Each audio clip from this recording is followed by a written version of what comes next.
Hello everyone, Assalamu alaikum. This is Mrs. Numaira Zahid, and here I'm going to clarify all your concepts related to the lessons, how to get the most of the benefits from our lessons.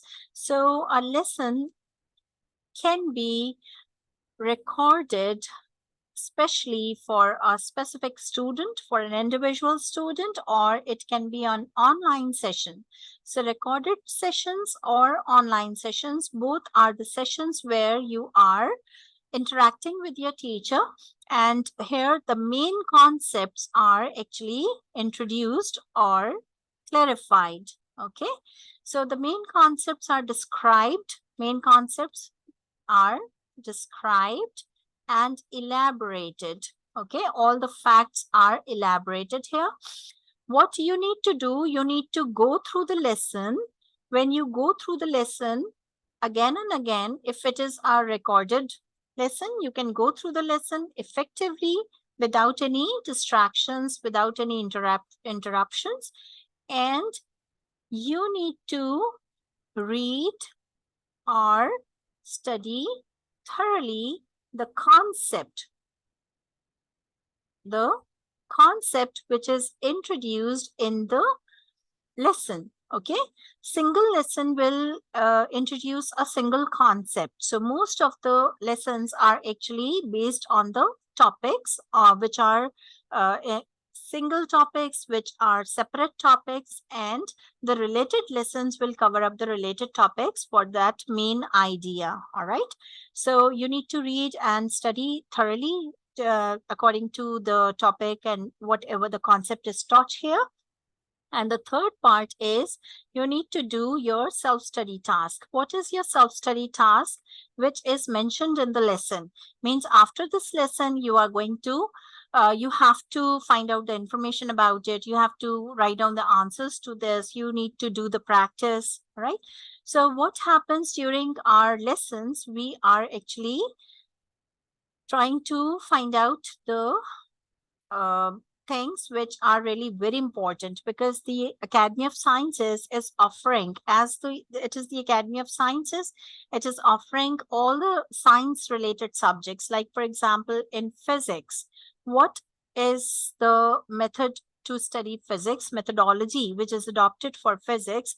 Physics includes many concepts which are actually physical concepts related to the theory part. Concepts are actually included in theory part, and these concepts are actually also related to the daily life examples.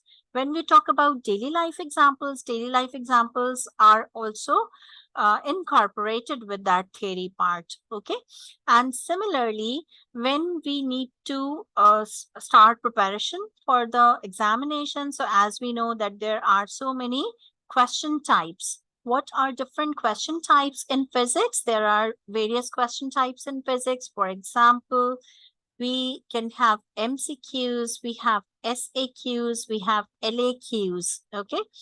Among MCQs, we can get all numerical based problems, theory or facts based problems. And in MCQs, we can also get the reasons or concept based problems, which are actually important to be prepared effectively. Similarly, in short answer questions, we are again getting all reasons, the scientific reasons, the theory based factual questions, and numerical based questions. So these three concepts are important in the MCQs and SCQs section to be prepared.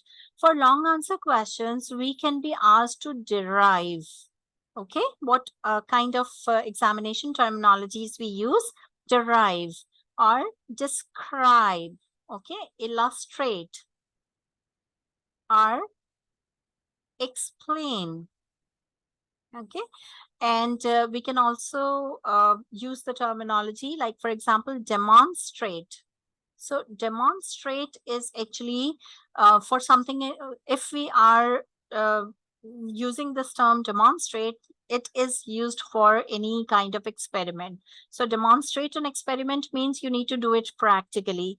So demonstration is usually linked with description, describe, explain. Okay.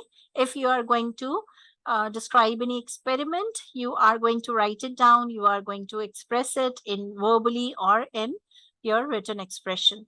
So in long answer questions, we have derivations, we have descriptions, illustrations. Illustrations are the pictorial representations of anything. We are explaining. Explain is with a reason.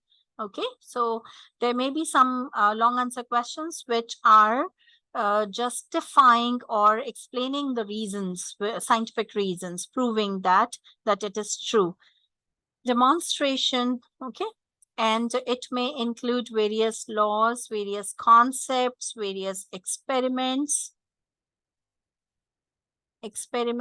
various derivations, various laws, okay, and some kind of phenomena, some kind of theories, and so on. All right, so if for physics, we are going to deal in these aspects, and it is very important to go through the lesson and then read again for the same topic, go for the further information related to the topic, and do your self-study, which is really, really very important.